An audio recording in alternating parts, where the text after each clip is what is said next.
So here are 5 business credit cards that you can get without doing a hard pull on your personal credit or without even checking your personal credit at all. Number 1, Twirl Pago.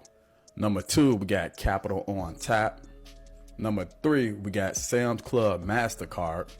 Number 4 is FNBO Business Credit Card. And the 5th and final card is Core Pay One.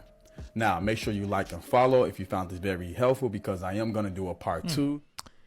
So I think the only one that doesn't ask for revenue is FNBO. Yeah, the rest of them, they're revenue based. So that's something that people don't take into consideration. And by revenue based, they want to make sure you're making a lot of money. Yeah. Like 20, 50K monthly net in your bank account. Yeah. So you have to prove that.